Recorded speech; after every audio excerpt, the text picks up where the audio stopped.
Hello friends! Nandito naman tayo sa aking ibang alkansiya. Ito ay 20 years old na aking alkansiya.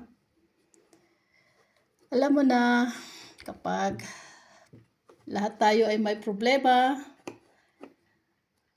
ako ang style ko, dito ako nanghihiram ng pera sa aking sariling alkansya. Hindi ako nanghihiram sa ibang tao or sa bangko. So, ito ay simpleng alkansiya. Dati, yan ay whiskey na Dimple.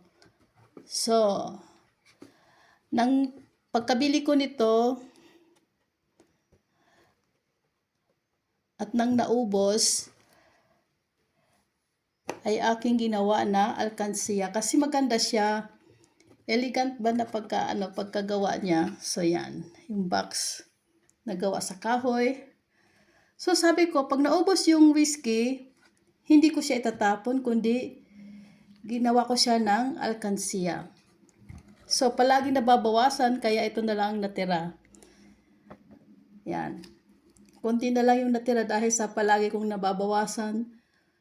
200, 300, 500 euro ang nababawas dito, kaya ito na lang natira. So, ngayon, lalagyan ko siya ng panibagong pera naman. Dahil nangutang ako dito sa aking alkansiya. Dahil sa nangutang ko sa aking alkansiya, so, ibabalik ko naman yung aking hiniram. Ganyan talaga yan, para hindi gutom yung alkansiya. So, bubuksan ko na siya.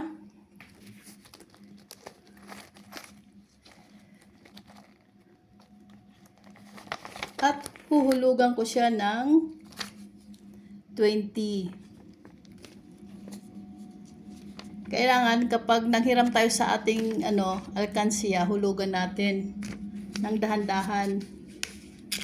So, lalagyan ko siya ng 20 sa loob para naman hindi magutom yung aking alkansiya. So, huhulugan ko siya. Yan. Nasa loob na siya.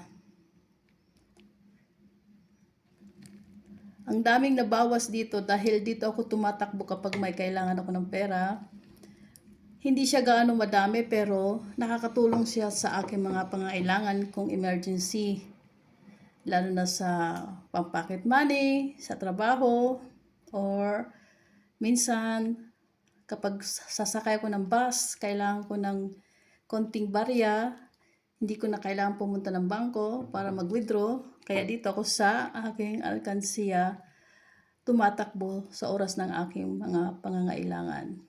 Yan siya. Simple but terrible. Joke lang ha. So yan.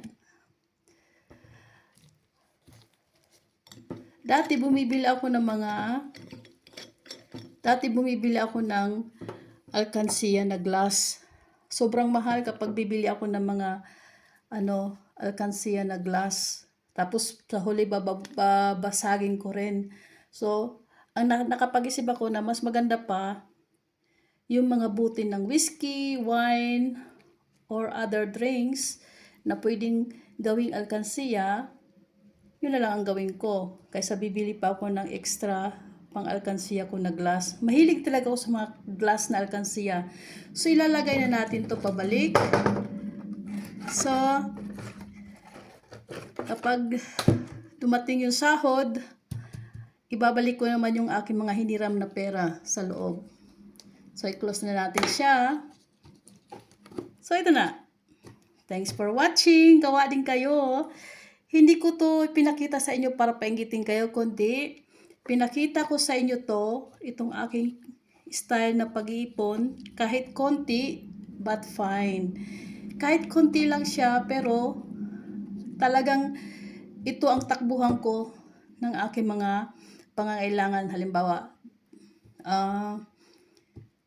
for pocket money, for bus, or else dito ako tumatakbo sa aking alkansiya. Hindi ako nanghihiram sa mga kapitbahay, sa mga ibang tao, or sa bangko. Dito ako tumatakbo. Kaya yung alkansiya ko, makikita nyo, konti na lang natitira dahil palagi kong nababawasan. Pero binabalik ko naman. So, sabi pa nila, give and take.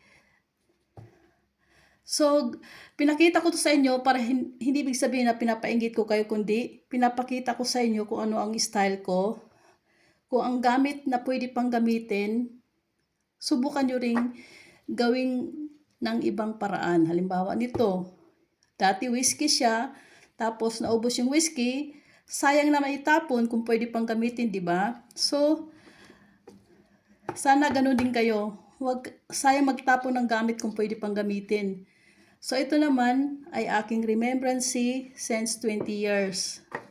Thanks for watching. Until next video.